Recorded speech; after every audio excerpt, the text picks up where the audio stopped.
Intercom 97633, radio check, please. Stoney, your line there. Good morning. We're heading up to Rock Hill for the Breakfast Club this morning. Sounds like you're time.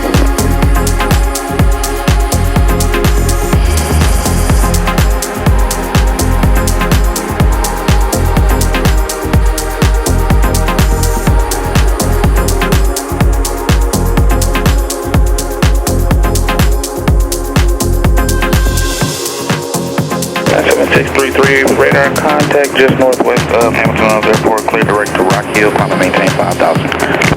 All right, so roger radar contact, cleared direct Rock Hill and up to 5,000, 633.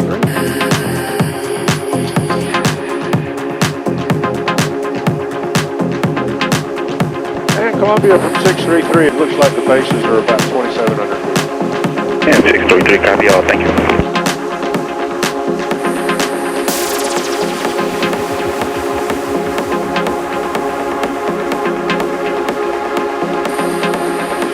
Charlotte from 633, looks like the base is at 3,600 feet where we are. 623, very good. Rock Hill traffic, C-Rig 61908 is left downwind. We're going to extend our final turn in behind Stoney on final, and then Alan, I got you off my way.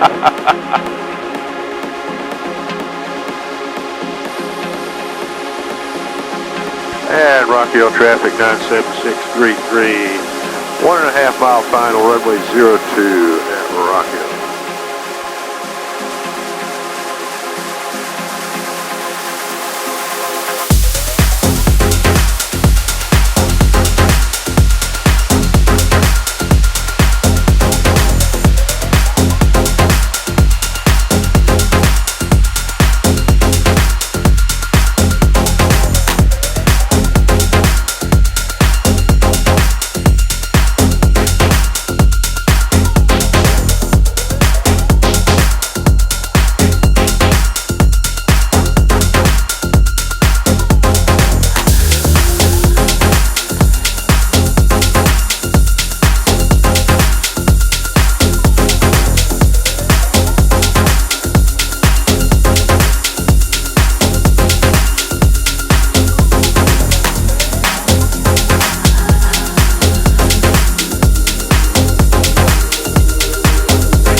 welcome everybody who came out in this, what looked like it was going to be crappy weather this morning, but it made its way up and let a lot of us fly. How many flew in? Excellent. One of our regular pilots who flies a Baron, John, said, I came in on one engine this morning.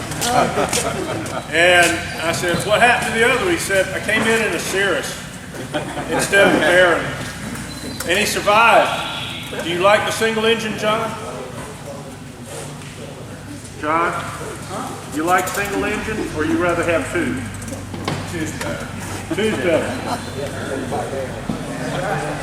You have two engines, you get spoiled. Before we get started, I want to thank EAA Chapter 961. They always, I got that right, didn't I? Good. They always come up with a wonderful breakfast, and today was no different. They had gravy, biscuits, sausage, bacon, hash browns, eggs, pancakes. It's one of the biggest varieties of the breakfast clubs we ever had. How many had some of everything? Good.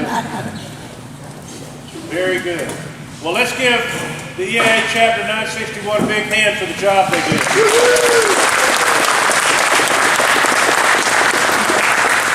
Now, is anybody here from SkyTech? SkyTech has this hangar. They do airplane maintenance, as you can see. Nobody here from SkyTech. Nobody? Okay. Pilatus now. It's Pilatus? That's a title. Last one. Last one. Last one? So they're not going to do anything with PC-12s and 24s anymore. Well, if y'all have a PC-12 or 24, this will be the place to bring it. A lot of shops are specializing nowadays, and it's making it hard for some of the other folks. But even though they're not here, SkyTech always lets us borrow their hangar every year. So even though they're not here, let's give them a hand.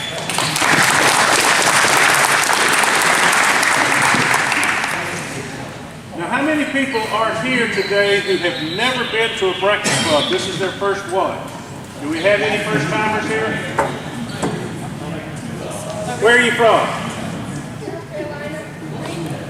Where in South Carolina? Greenville. What? Greenville. Greenville.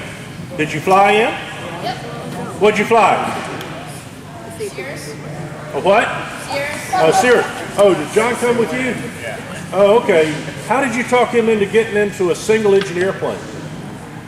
Well, his airplane's broke, so we didn't have a choice. Oh, all right. Now it comes clear. Did you let him fly? Or did he ride in the back seat? I made him sit on his hands. Well, good. Have you started learning to fly yet? No? So is this all of y'all's first breakfast club or just you? Just you. Y'all been before? Well, welcome. You're now lifetime members.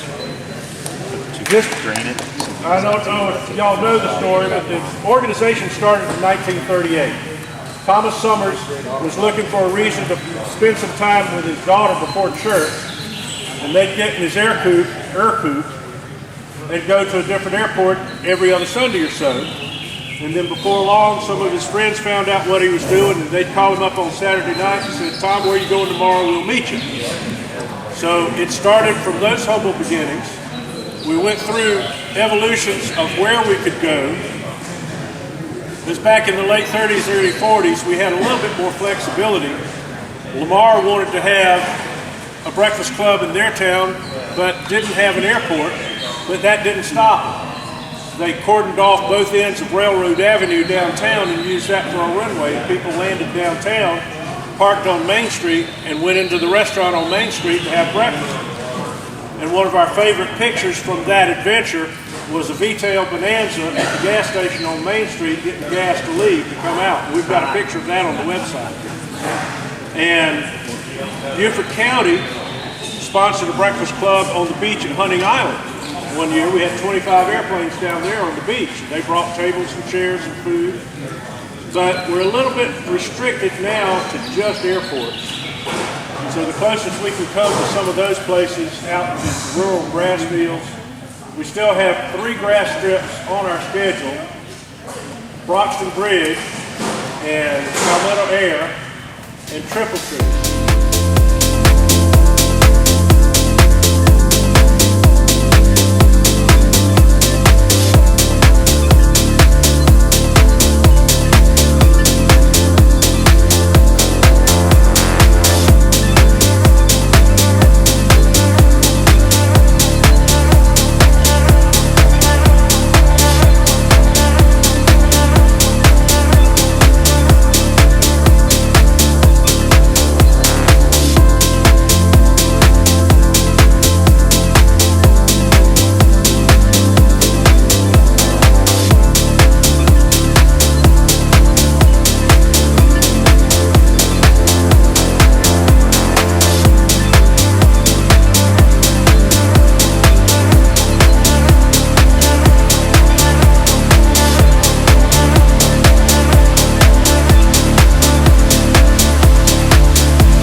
Else, we come to the ball. And I need to make sure I've got something right.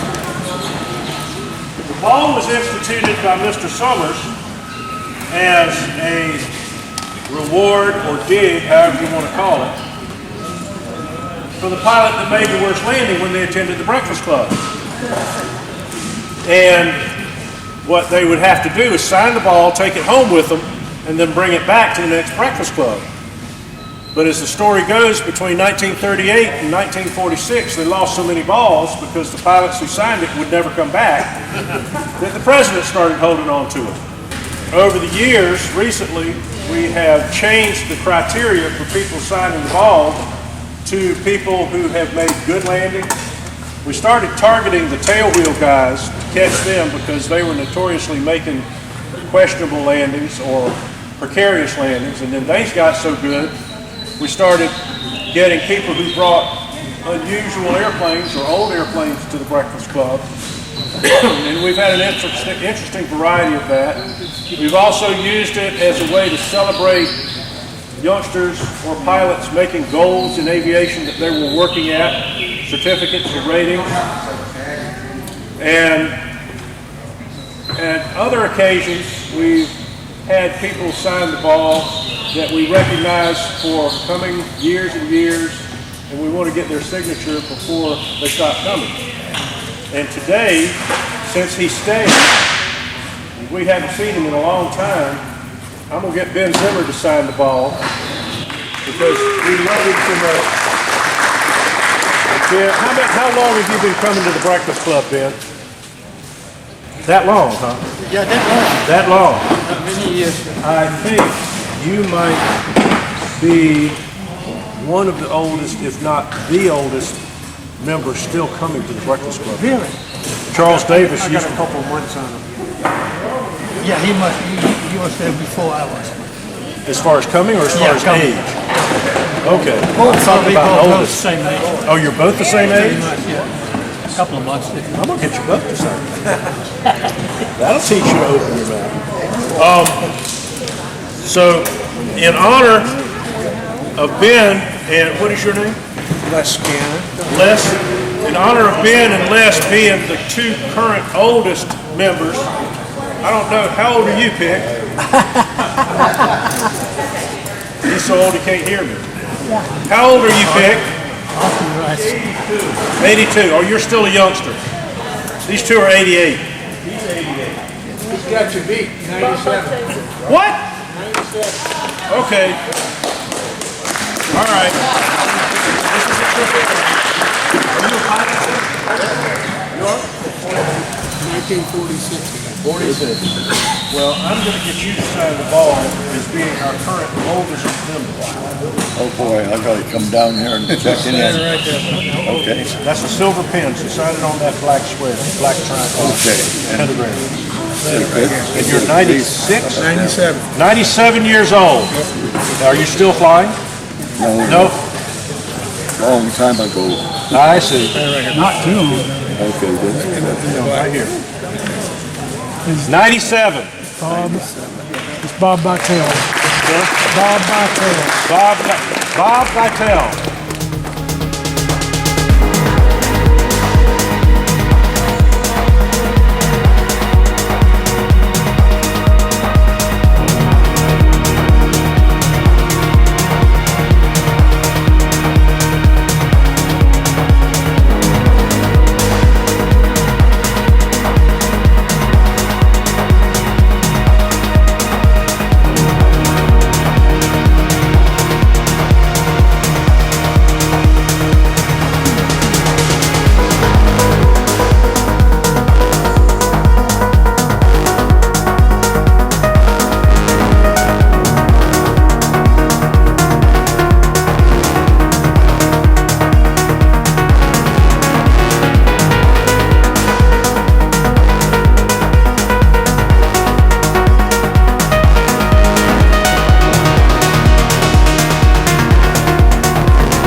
First number's a 0. Second number is a 2. Third number's a 3. Fourth number is a 1.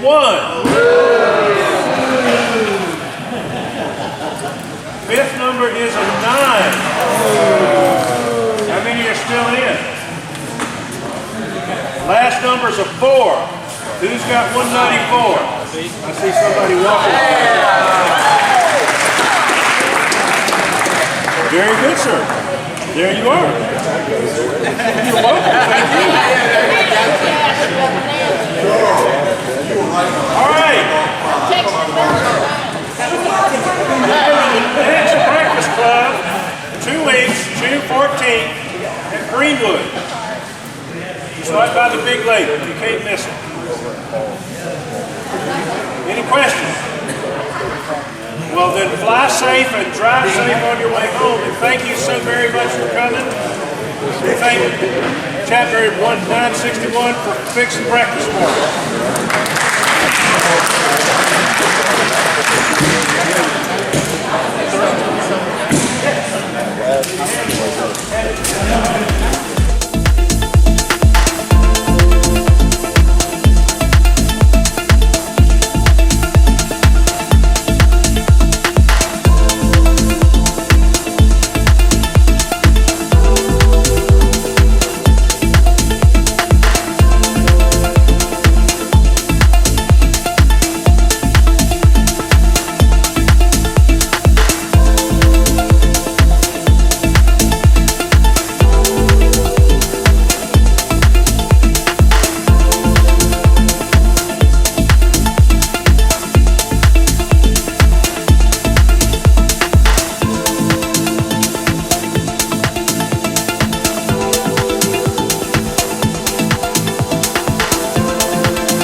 Rockville traffic 97633, taxiing from the ramp to runway 02. Thank you guys for having us for the Breakfast Club this morning.